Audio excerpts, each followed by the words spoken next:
¿Cómo es posible que olvidemos la forma en que fue traicionada la esperanza que Patricio Lumumba puso en las Naciones Unidas? ¿Cómo es posible que olvidemos los rejuegos y maniobras que sucedieron a la ocupación de ese país por las tropas de las Naciones Unidas, bajo cuyos auspicios actuaron impunemente los asesinos del gran patriota africano?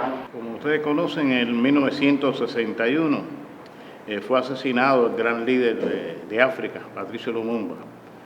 El asesinato de Patricio Lumumba trajo una gran rebeldía tanto en el pueblo congolés, en los africanos en general, y también fue el momento en que Cuba expresó una vez más y con más fuerza, a través de la palabra de nuestro comandante en jefe y líder de nuestra revolución, comandante Fidel Castro Ruz, la posición política de Cuba en defensa del Congo, de los trabajadores y los humildes del Congo de Leopoldville.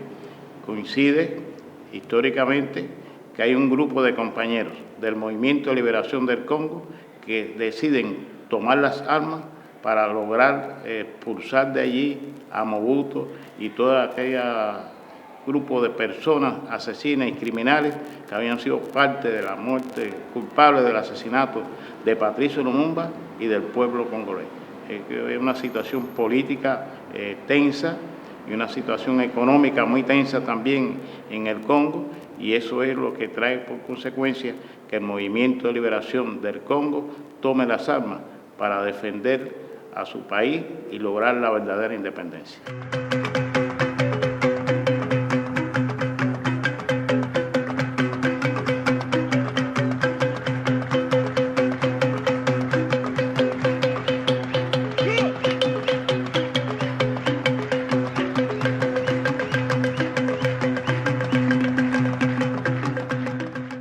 Del 64, Che hace un recorrido por varios países de África, después de venir de un evento internacional, y en ese recorrido se entrevista con varios dirigentes africanos, entre ellos con Amílcar Cabral, que era el dirigente del Movimiento de Liberación del PAIGC de Guinea-Bissau, y también con los compañeros del Congo, que comenzaban la lucha en defensa de la libertad y de la independencia de su país, y también muy adolorido por el asesinato hacía 4 años de Patricio Lumumba, y solicitan a Cuba, al Che, enviar a nuestro país 30 jóvenes para que se prepararan militarmente e ingresaran en su fuerza para darle más fortaleza desde el punto de vista militar a la lucha armada de ellos. La respuesta de Cuba era la que siempre esperamos. Nuestro comandante en jefe y el general de ejército Raúl Castro, en aquel momento ministro de nuestras Fuerzas Armadas Revolucionarias, accedieron rápidamente a esto, y la respuesta fue la siguiente: se prepararon una columna con compañeros de los 3 ejércitos nuestros en aquel momento, Ejército Oriental, Ejército Central y Ejército Occidental. Un pelotón de cada uno de estos ejércitos formó los primeros 113 compañeros que vinieron a Pinar del Río, a lo que conocemos como el 21, a su preparación militar para salir a cumplir esta misión. Para participar en la misión llegó a la unidad nuestra una comisión de la Dirección Nacional de la FARC, seleccionando jóvenes que desearan cumplir misiones internacionalistas. Debían ser, lo primero que se planteó fue de que debían ser negros, porque la misión iba a ser en el continente africano. Hasta ahí. Cuando aquello, yo estaba en la unidad, pero ya prácticamente no era militar. Ya yo había cumplido el tiempo establecido en la FARC, que primero fue, como dije ahorita, fue por 2 años que entré. Se cumplieron esos 2 años y a los 2 años en la unidad nos plantearon de que el ministro Raúl había jurado 3 años más por todos nosotros, porque debido a los problemas que habían, que en aquellos tiempos estaba el país completo rodeado por donde quiera de los buques americanos simulando desembarco y todas las cosas que había, que realmente era peligroso en aquel tiempo. Ya un personal que había recibido la preparación, estábamos preparados ya para cualquier, en caso de cualquier agresión, y soltarnos para la calle entonces. Tan fácil no era, nosotros lo entendimos. Entonces, bueno, tuve que, en vez de 2 años, pasarme 5. Pero cuando se cumple ese tiempo, ya en la unidad me dejan fuera de plantilla, esperando a que me llegara el licenciamiento.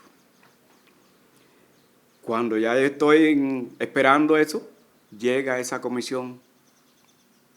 Debo señalarle además que yo era el secretario general del Comité de la Juventud en la unidad. Y cuando llega la comisión nos reunimos al comité de base para seleccionar algunos compañeros. Y tuve la suerte de que el primero que seleccionaron fue a mí. Me preguntaron si estaba dispuesto a irme, le dije que sí. Aunque no había cumplido ninguna misión, aunque no tenía experiencia de guerra, pero por la clase que recibíamos como militares, ya sabía lo que era eso. Ya tenía por lo menos nociones de qué cosa era el internacionalismo. Y por eso, cuando me plantearon eso, pues me olvidé de mi licenciamiento. Y les planteé de que yo aceptaba la misión. Eran jóvenes de aproximadamente 24 años de edad, de esos compañeros. Algunos tenían experiencia de la guerra por haber sido guerrilleros, otros tenían experiencia de la lucha contra bandidos, que duró muchos años, sobre todo en el centro del país.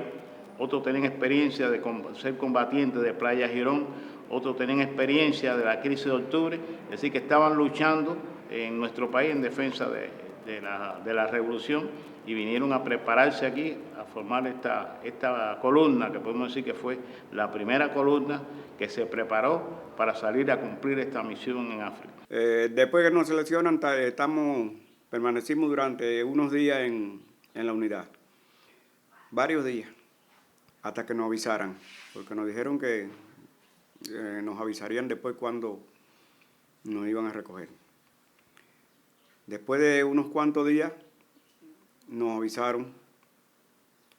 Yo estaba incluso preparado que tenía que hacerme una operación cuando fui seleccionado, y cuando me avisaron que teníamos que salir, por desgracia, el mismo día que nos llevaron para La Habana, para el campamento que había en Candelaria. Pero que ese mismo día, nosotros salimos a las 6 de la tarde de Hierba de Guinea, allá en Oriente, donde estaba la unidad. Y yo tenía turno para ingresar en el Hospital Militar de Santiago de Cuba a las 7 de la mañana. Por lo que tuve que salir para La Habana sin ingresar. Y salí después que llegamos allá al campamento ese, como le decía, en Candelaria. Era el campamento llamado Peti 1. Era el primer campamento de preparación cuando aquello para la salida al cumplimiento de la misión. Estando allí, bueno, ya planteé la situación que tenía y entonces me llevaron a La Habana y me operaron en el Hospital Militar de Marianao.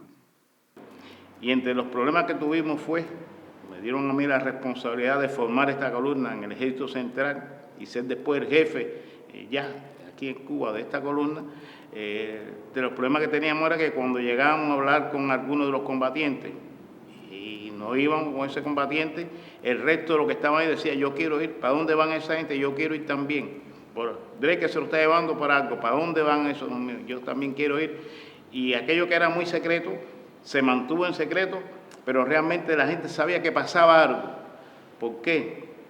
Porque uno supone la selección del Ejército Central, que fue la que hicimos nosotros personalmente, mientras que en Oriente la hizo el compañero capitán Santiago Terre, fallecido ya, y en Occidente el compañero, estaban ahí en el Occidente el compañero Agramonte, que vive, y otros compañeros más de Occidente.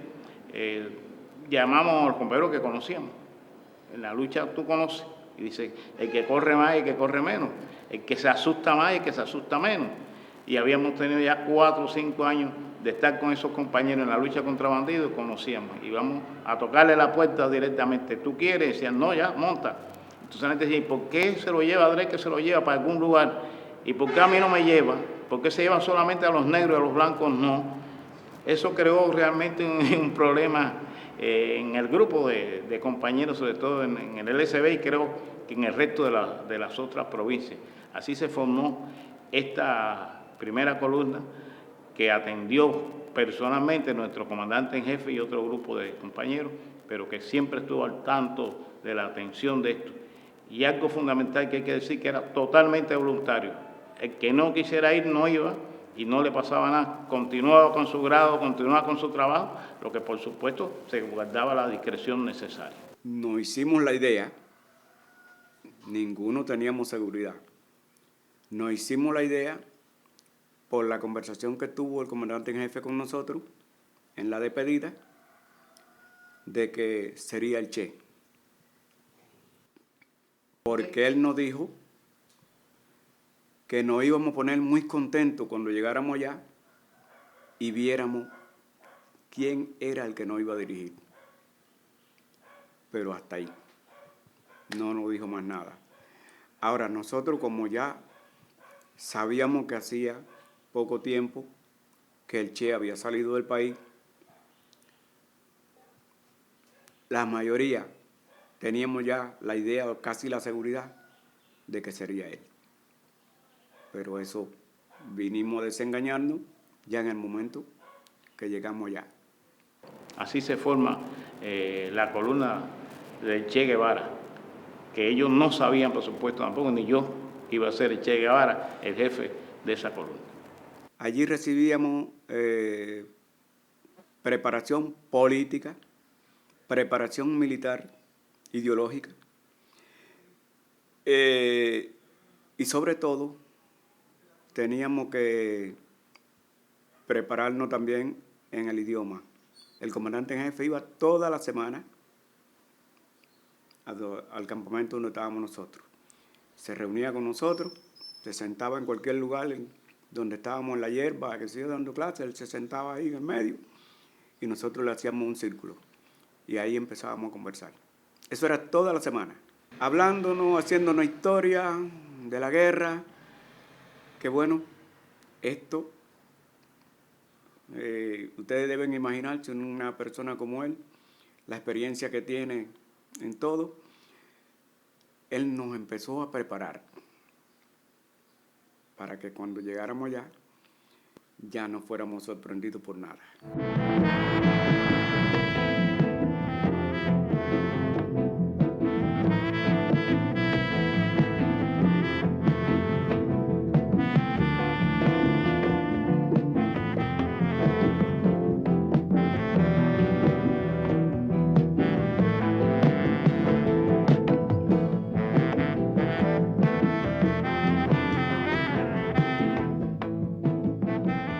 Salimos en diferentes grupos, por distintos lugares, en avión, haciendo escala en lugares escogidos. Pero sobre todo no podíamos hablar con nadie sobre la misión a la que nosotros íbamos a cumplir.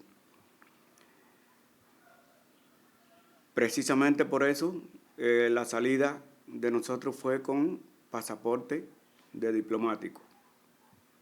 Donde quiera que llegamos estaba el embajador del país esperándonos y él directamente nos llevaba a los lugares donde íbamos a permanecer, y allí las conversaciones nuestras eran solamente entre el grupo nuestro o con la representación de la embajada. Hay algo que nosotros en ese viaje nos reíamos. Conversando entre nosotros nos reíamos porque realmente era algo extraño, que todos los compañeros que salimos teníamos el uniforme del mismo color, o los trajes del mismo color, las maletas eran iguales todas, y nosotros decíamos, ¿qué somos? ¿Somos músicos o qué cosa? Porque realmente aquello era extraño. Nosotros decíamos, cuando nos vean por ahí, ¿qué van a preguntarnos? ¿Qué van a decir? La situación era muy compleja para todos nosotros. Primero, ninguno de los que estábamos ahí conocíamos África. Ninguno conocíamos África, ninguno habíamos participado en la lucha armada en África. Y cuando tú haces una valoración de la lucha armada de Cuba, encabezada por Fidel en la Sierra Maestra, o en cualquiera de las otras provincias donde hubo movimiento guerrillero, en el centro o en Pinar del Río, en toda Cuba, contra Batista, eran distintas las características. Inclusive las características desde el punto de vista geográfico eran muy diferentes a Cuba. Cuando nosotros pensábamos que estábamos en las lomas, puede ser en la Sierra Maestra o en el Escambray, en la selva, no tiene nada que ver con la selva africana. Es la primera sorpresa que nosotros nos encontramos. Es decir, que desde el punto de vista militar, tú decías, yo puedo poner un observador en un árbol para observar el camino por donde viene el enemigo y poderle hacer una emboscada. Cuando tú llegabas a África no podías hacer eso, porque todos los árboles, usted que todo mucho que han estado en África, todos los árboles son uno más grande que el otro, otro más grande que el otro. Es decir, que tú no podías decir, pon un observador en tal árbol para que vea el camino, porque había un árbol más grande delante, pero te podías encontrar también con una serpiente, o un puma, o un animal feroz ahí arriba, que eso no lo había en Cuba. De entrada, hace que algunas cuestiones tácticas nuestras tengan que cambiar, y nos vemos en la necesidad de reconocer el lugar palmo a palmo para poder tener éxito en alguna de las acciones. Y eso fue una de las cuestiones fundamentales en la que el Che hizo hincapié con nosotros, con todos los combatientes, por su gran experiencia y porque además cuando llegó allí vio que hay cuestiones que pensábamos acá, no era igual en África y mucho menos en este caso en el Congo, en el momento que estaba viviendo el Congo. Directamente para el Congo entramos por Dar es Salaam, Tanganica.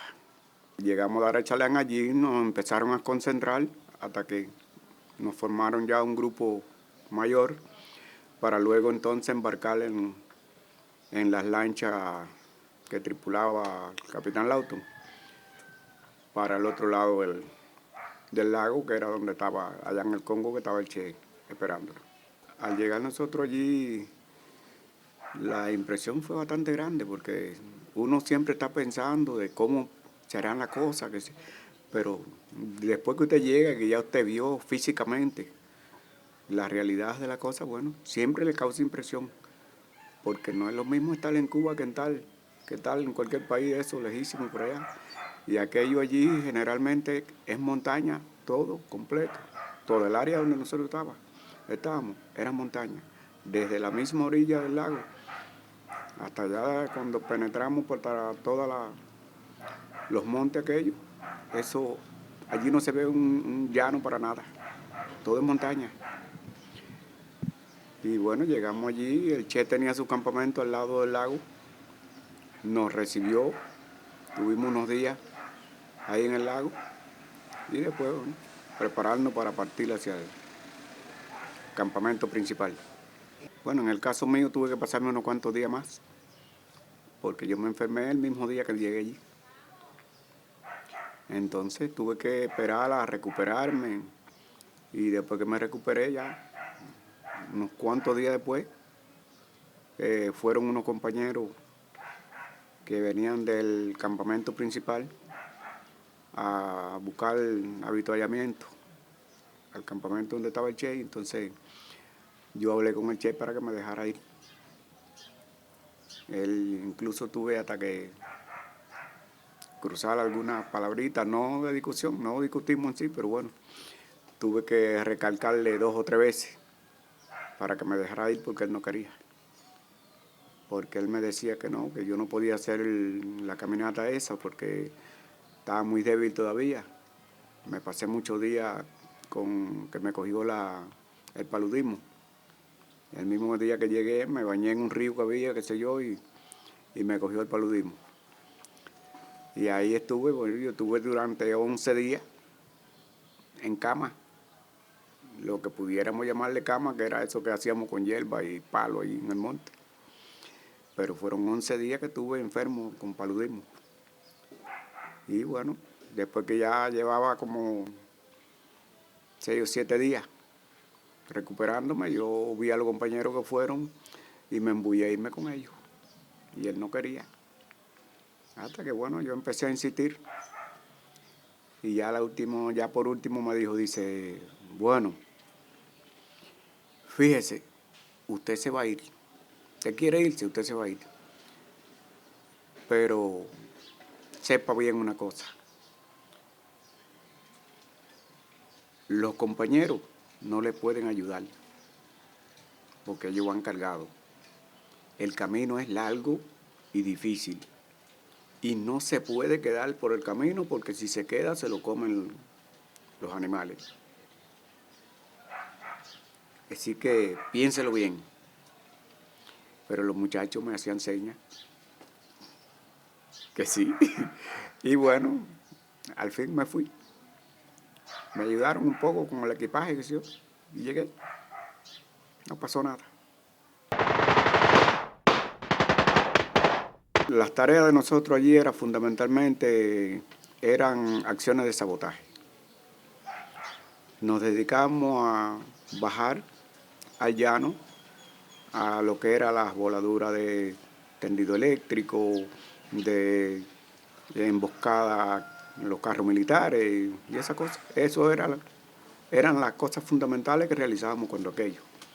Hasta que, bueno, ya después, cuando se decidió bajar ya con la fuerza mayor, o sea, con toda la fuerza, a atacar la fortaleza principal, que por una delación que hubo de un compañero, no pudimos tomar. Los campesinos que vivían en aquella zona eran, aquellos se le llamaban tribus. Eran tribus que vivían por tiempo en los lugares. Ellos se pasaban un tiempo en una zona, pero ese tiempo se pasaban en la zona, ellos andaban con todos sus animales, tenían ganado, tenían muchos chivos, ovejos y esas cosas. Y sembraban fundamentalmente yuca, donde quiera que estaban, ellos sembraban, hacían sus campos de yuca. Ya cuando se embullaban, no puedo explicar por qué, pero cuando ellos se embullaban a irse, ellos se iban y todos sus sembrados se quedaban ahí. Entonces, motivado a eso, nosotros pasábamos por muchos lugares, por las montañas aquellas, que no vivía nadie y por donde quiera usted se topaba un campo de yuca. Y había a veces campos de yuca que eran de muchos años, mucho tiempo, pero sin embargo no era como aquí en Cuba. Allí usted sacaba una yuca de aquellas que eran cosas gordotas así y la ponía a cocinar y se ablandaban de lo mejor. El clima de allí era muy parecido al de aquí. Allí usted no sentía frío casi nunca. En muy pocos lugares se sentía a veces un poquito de frío. Era un clima parecido al de Cuba. La vegetación allí muy buena porque allí aquello es una tierra la tierra de allí es parecida a las zonas orientales de aquí de Cuba. Es una tierra negra, fértil, muy buena tierra que había en todo aquello por allá. Entonces los árboles, usted sabe que en esos lugares así los árboles crecen muy lindos, muy frondosos. Eso sí, muy distinto a Cuba. porque por la cantidad de animales distintos que habían, de animales que uno no estaba acostumbrado a ver aquí en Cuba, que nosotros aquí en Cuba no lo vemos nunca si no vamos a un zoológico. Allí lo veíamos por, ¿cómo se llama? Manada. Eran manadas de elefantes, eran manadas de búfalos, eran manadas de leones, los monos, porque donde quiera que había una arboleda, estaba en constante movimiento por la cantidad de monos que había. Entonces, bueno, esas son cosas que uno allí las veía y usted, para nosotros era extraño, porque aquí en Cuba usted puede caminar por toda la Sierra Maestra si es posible, que es la más lejana, y no ves nada de eso. ¿Y fieras? ¿Habían fieras? Bastante. Pero las fieras más peligrosas que habían allí no eran, como decimos a veces, los leones y esas cosas. Las fieras más peligrosas que habían para nosotros eran las serpientes, que sí la había por donde quiera, de distintos tipos. Y en este caso, no como nosotros aquí en Cuba hemos pensado o pensábamos de que las serpientes eran, como nos decían a nosotros los muchachos antes, de que aquí las serpientes eran los majaces cuando ya estaban muy viejos, que se convertían en serpientes. Eso es historia. Los majaces no se convierten en serpientes nunca. Y las serpientes que hay allí eran pequeñas, eran chiquiticas, pero muy venenosas. Y que había que tener mucho cuidado porque si te mordían, podías morirte. Por una mordida de una serpiente de esas, se podía morir. Entonces había que estar con mucho cuidado con eso. Que había, por donde quiera se la topaba. Había que caminar con mucho cuidado allí por toda la manigua aquella. Allí nosotros lo que más comíamos era precisamente lo que le estaba diciendo ahorita que había por donde quiera. Era la yuca, porque por donde quiera nos encontrábamos un campo de yuca. Y comer yuca con algo que sí, que no se le vaya a revolver el estómago. Teníamos que cazar mucho mono para comer, porque a veces otra cosa no había. Y lo que no podíamos era morirnos de hambre. Entonces teníamos que salir a cazar monos para comer. Teníamos médicos, teníamos un médico por la columna. Pero bueno, aparte de que teníamos el médico de la columna, teníamos también al jefe de la columna, que era médico también, que era el Che. Pero el médico de la columna era el compañero Antonio Argueda. Ese era el llamado Cumi. La higiene personal allí dependía de cada cual. Porque pelarnos, no había forma de pelarnos. Bañarnos, cuando pasáramos por algún río que nos autorizaran. Porque si no nos autorizábamos, no podíamos bañarnos porque había que tener miedo precisamente por lo que pasé yo. Que fue un río que lo vi, yo vi el agua tan linda y me bañé en el río porque no sabía nada. Después que salí fue que el Che me salió con que, ¿te bañaste en el río ese? Y yo, sí. Dice, pues ya tiene paludismo. Aquello me asustó porque yo no sabía ni qué cosa era paludismo ni nada. Y efectivamente, como a los 10 minutos estaba yo volado en fiebre. Ya estaba con paludismo. Entonces allí nosotros teníamos que tenerle mucho miedo a eso. Evitar bañarnos en algún río. Si por casualidad nos tocaba ir por el lago, ahí sí no teníamos problema. Ahí sí podíamos bañarnos con confianza, que no había problema. ¿Cómo llega Lawton a la columna? Creo que hay que decirlo, ¿no? Lawton no fue reclutado para ir al Congo. Estando en el PETI 1, Fidel da la instrucción de comenzar la construcción del Partido Comunista de Cuba y de la Unión de Jóvenes Comunistas en la columna antes que los compañeros salieran. Y en eso estaba Lawton, jocoso, fastidiador, como diríamos nosotros, hacía mucha broma, guaposo, podemos decir nosotros, en el término que se utilizaba en aquel momento. Lawton, que había luchado mucho en la etapa de la guerra, había sido miembro de la columna de Camilo Cienfuegos, pero antes de ser miembro de la columna de Camilo Cienfuegos había sido un luchador en la provincia de Camagüey y en otras provincias desde el punto de vista obrero, junto a un grupo de dirigentes obreros de aquel movimiento de sindicalista, podemos llamar. Así que Lauto tenía una gran experiencia y para todos nosotros que éramos muchachos, Lauto era un profesor, un padre Lauto dándote su experiencia, su guapería, sus cosas, haciendo sus anécdotas, con mucho respeto, pero sí, con mucho valor y que además lo demostraba. No era fanfarroso, como decimos, ¿no? Fanfarrero, como decimos nosotros, pero sí hacía sus cuentos, le gustaba hacer sus cuentos. Y estando ahí, él aprovecha una visita del comandante en jefe y le dice a Fidel que él quiere ir en la columna, que él quiere ser miembro de la columna. Yo le dije a Fidel que yo quería, bueno, ya habían seleccionado, ya ellos tenían seleccionado más o menos los combatientes viejos. Yo prácticamente no estaba, y no sé si estaba incluido o no estaba, yo sé que me fui. Fidel le dijo, no, está bien, vamos a ver eso. Y a los pocos días vino la aprobación del Lauto, y nosotros nos pusimos muy contentos como miembro de la columna. El Lauto se quedó en la columna ya, continuó la preparación con nosotros. Me hicieron la operación y luego tuve que meterme a pie desde Candelaria para el campamento.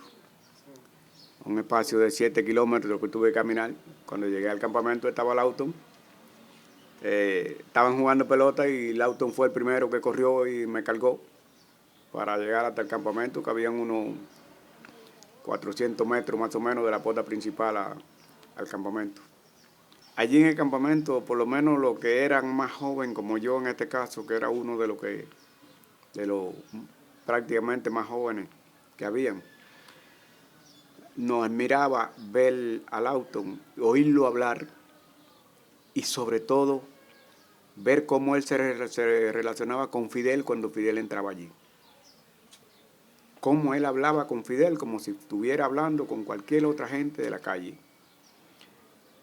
A veces nosotros nos sorprendíamos cuando aquí en la isla hay muchos que hablan de la forma en que él decía la palabra que decía. Esa palabra él conversando normalmente con Fidel, él la decía normal. Conversando normal, él la decía igual con Fidel. Y nosotros decíamos, caballero, pero ¿cómo ese hombre puede hablar así con Fidel? Y Fidel no le dice nada. Entonces, bueno, aquello a nosotros nos causaba una impresión, una admiración. Pues si esta gente se conocen desde el monte, yo creo, y era verdad, se conocían desde antes, pero nosotros no lo sabíamos. No, el Che lo que enseguida me dio misiones allá afuera. Misiones, como sabía que yo había y entendía lo que era la organización de insurrección y de toda esta serie de cuestiones, me da una misión de que yo me quede trasladando los compañeros que llegaban para allá, para Quibamba, y entonces yo me encontraba en Quiboma, y me da para que yo traslade tanto alma como hombre, como haga la organización, vaya, me da tarea concreta a que yo debo realizar. Yo me encuentro con él otra vez en Tanzania. Llegamos a Tanzania, que era el último punto ya para cruzar el lago y internarnos en el Congo. Ya él había estado, se había reunido con el Che allí, que el Che había pasado, ya estaba allá. Y el Che le había dejado una responsabilidad fuerte, que era la de organizar y empezar a organizar y a dirigir el movimiento por el lago. Se hace el paso ese de Tanzania a el Congo, que era peligroso. En una lancha, imagínate tú. Entonces, el auto estaba ahí en esa tarea que el Che le había dejado. Nosotros apreciamos que el Che le dio esa tarea, ahí que era una tarea muy importante, por dos cosas. Primero, que él era mayor que nosotros, no era una gente ya de una edad que iba cayendo ya de media hacia adelante, como decimos nosotros. Y lo otro, que él tenía una afectación en los pies durante la guerra. Cuando hicieron la invasión, él había quedado muy mal de los pies, había tenido muchos problemas en los pies, pero ya estaba bien, pero bueno, en un momento determinado podía, reproducirse. Pero te puedo decir con toda sinceridad, era más peligroso el cruzar el lago aquel que estar dentro después que tú cruzabas el lago, que es un mar, que estaba en la montaña, cualquier cosa podía pasar. Pero el cruce aquel del lago casi y cada cierto tiempo, a cualquier hora, pues salían de madrugada o de noche para llegar de madrugada, porque de día no podían por los aviones y por los barcos. Y el auto tuvo más de un encuentro allí en el barco, inclusive hay un encuentro en que el auto es sorprendido por las lanchas del gobierno y se forma un tiroteo y uno de los combatientes que va allí, que eran combatientes congoleses, tira con una bazuca y el rebufo de la bazuca hiere al compañero capitán Lauto. Imagínate tú la gritería que formó el auto, las cosas que le dijo, las malas palabras que le dijo, pues ese es un baba. Ahora queremos quizás ponerlo hablando fino y eso, ese no era el auto. No debemos falsear al auto. Él era así. Iba peleando con los muchachos. Desde que salí de allí, me dicen todos los compañeros, porque además fue el que cruzó el lago al resto de los compañeros nuestros de la columna que fue llegando, fue el auto el que los cruzó. Cruzó en una ocasión o dos ocasiones el compañero Osmani Cienfuegos, que estuvo allí a vernos, cruzó a Machadito, el compañero Machado Ventura, y a muchos de los compañeros dirigentes que estuvieron allí. Estos dos dirigentes fundamentalmente, a Ulises, el compañero negro Ulises, que ya falleció también, y a todos esos compañeros lo cruzaba. Y era una seguridad para la gente que el auto fuera al frente de ese grupo, y aquellos muchachos querían ya el auto. Y llega un momento en que Chile dice que es el mariscal del lago. Chile da ese nombre al auto, que además el auto no sabía ni nadar, pero era el mariscal del lago. Entonces se jugaba la vida.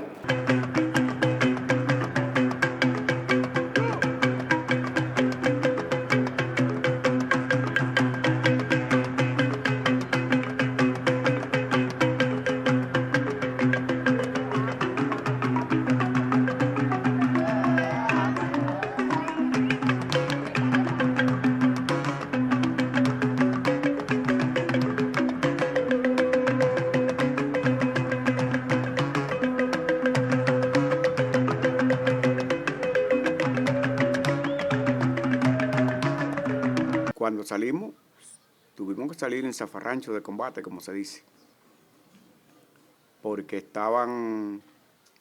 el lago aquel permanecía custodiado las 24 horas del día por las torpederas y los aviones.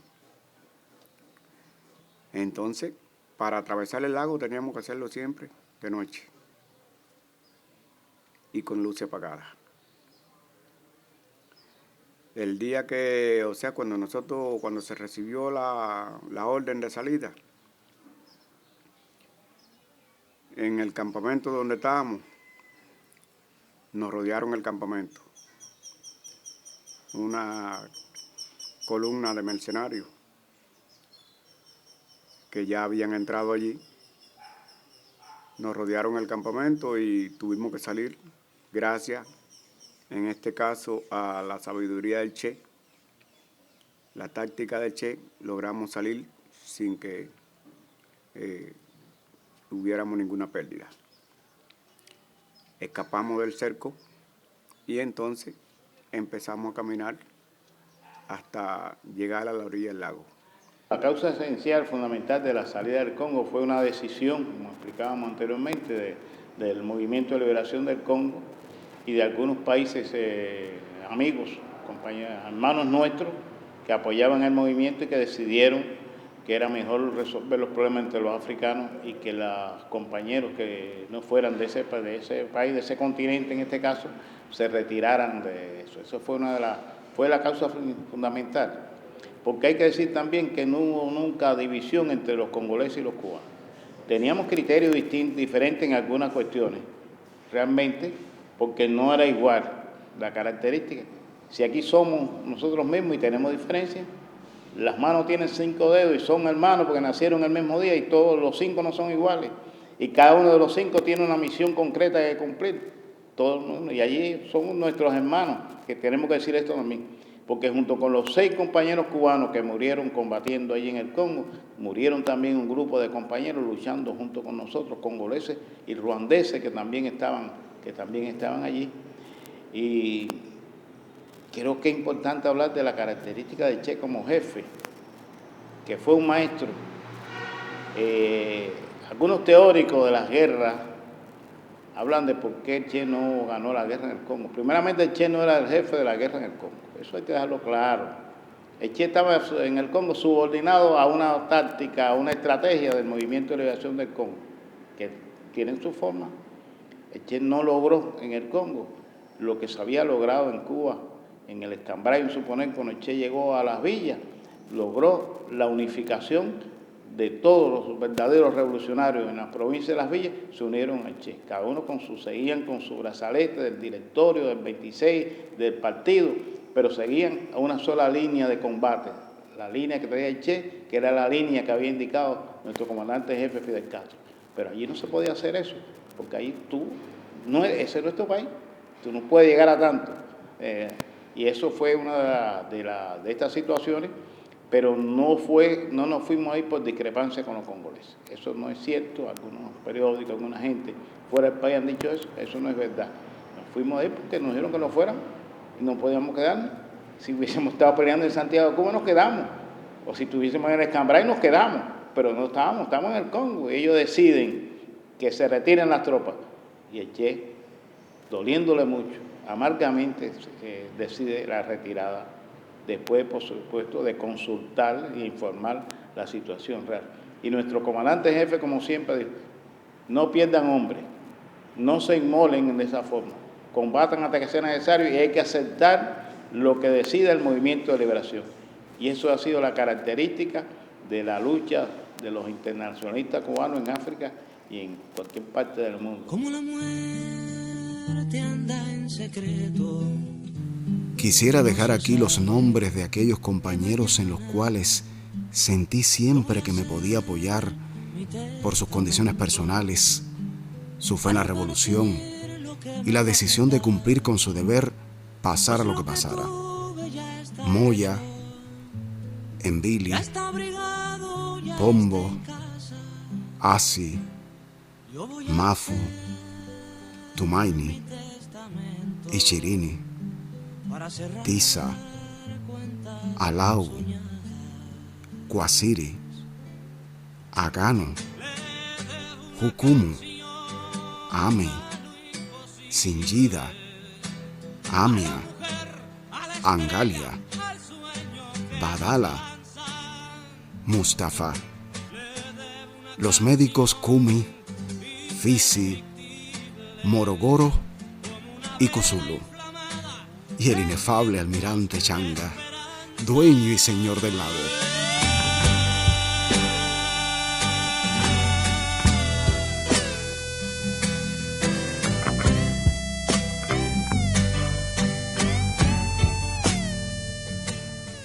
Meriño formó parte del pelotón, en el cual yo era jefe del pelotón.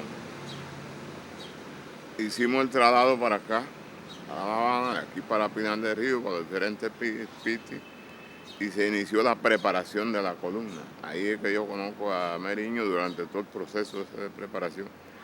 Lo conozco como un soldado disciplinado, un soldado voluntarioso, soldado de espíritu de sacrificio, como decíamos nosotros, que no había tarea que se le daba que no la cumplía y realizó su preparación. Soldado. Giles, como decíamos nosotros, Meriño, era uno de los compañeros más jóvenes y tuvo una gran actitud, tuvo una gran posición revolucionaria y tuvo un gran valor. Era uno de los compañeros que enviamos a todas las misiones peligrosas, a los lugares, porque caminaba mucho. Allí se caracterizaba la gente por ser caminadores. Las lomas aquellas son serias, no son como las lomas ni de la Sierra Maestra ni del Escambray, son lomas serias. Hay que ser fuerte para caminarlas y más la velocidad que se caminan en las montañas. Y él tuvo una gran participación en distintas acciones combativas y sobre todo en su disciplina, en su modestia, en su característica de ayudar a todos los compañeros, que pudiese ayudar en todos los momentos. Cuando llegamos a la orilla del lago, ya el Che se comunicó con Lawton, que era el que estaba del otro lado y el que tripulaba la lancha para que fuera a recogernos. El Lawton llegó a recogernos, llegó a la orilla de la costa por la madrugada. Esos fueron unos días de lluvia, era lloviendo todos los días, día y noche lloviendo. Y recuerdo que esa noche el agua fue pero fuerte. Y cuando Lawton llegó a la orilla de la costa, hubo uno de los compañeros nuestros que gritó por la alegría que vio la lancha, que se acercó, qué sé yo, y gritó. Y cuando Lawton lo oyó que gritó, desprendió de nuevo para atrás. Se alejó, que no supimos después dónde fue a dar. Y entonces hubo que después luchar de nuevo con el radio para volver a localizarlo. Y el Che le dio entonces otro punto, bien lejos, que tuvimos que caminar bastante por la orilla del lago entonces, para llegar al otro punto que el Che le dio, donde debía de llegar a recogernos. Y con la orden de que el único que podía hablar era él. A Che lo vimos por última vez ya cuando sale él de Congo Belga, que estamos allá le sale de Kibamba, y entonces ahí en la casa del gobernador yo estoy buscándole comida a los otros muchachos de aquí, y entonces conversa conmigo que sabían, que él entendía que habían 5 cubanos y que de los 5 pudieran haber 3 vivos. Que me quedara a buscar a esos muchachos. Yo soy de todas partes, donde algún día un corazón se levantó. Llevo en la frente una verdad como la luz, y en la mirada una barrena a más allá. Yo soy de todas partes, donde una buena vez dijimos basta y se acabó, pero reparto mi pedazo a todo aquel que a pecho abierto abre una puerta a los demás.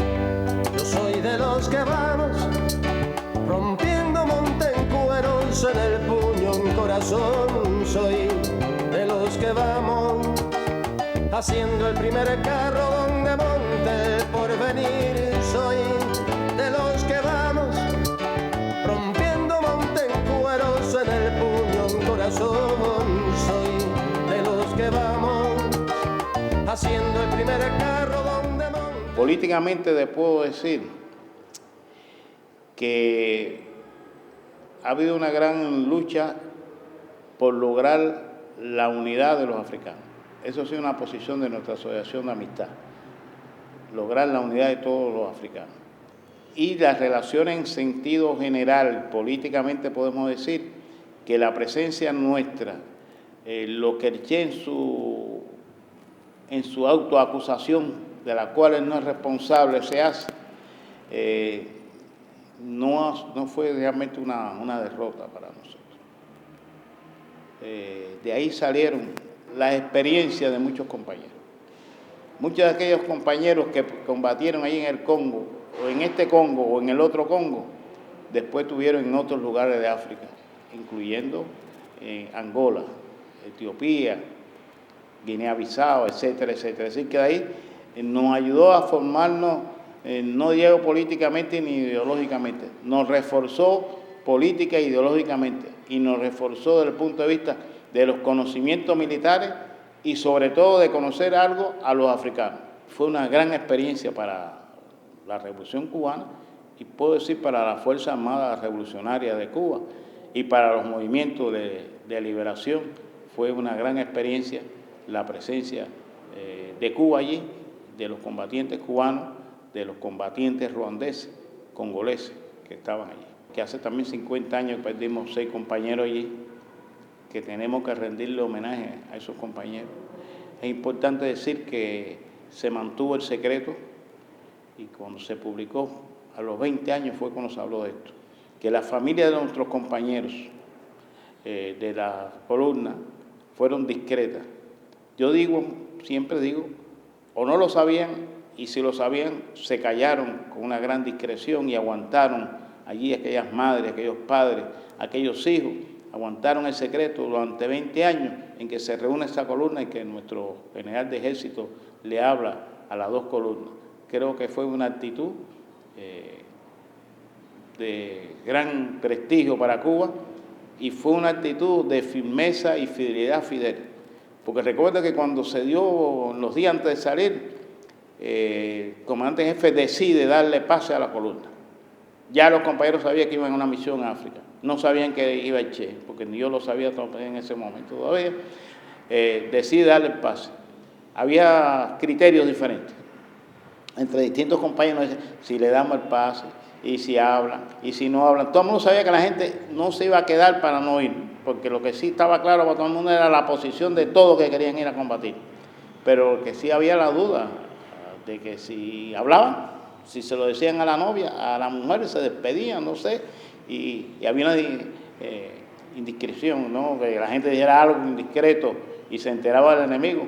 Porque acuérdate que era un momento peligroso, salían los compañeros, como tú me decías ahorita, realmente con corbata, saco, maletines, maletas. Por supuesto que todas las maletas eran iguales, de cartón, todas las maletas se parecían.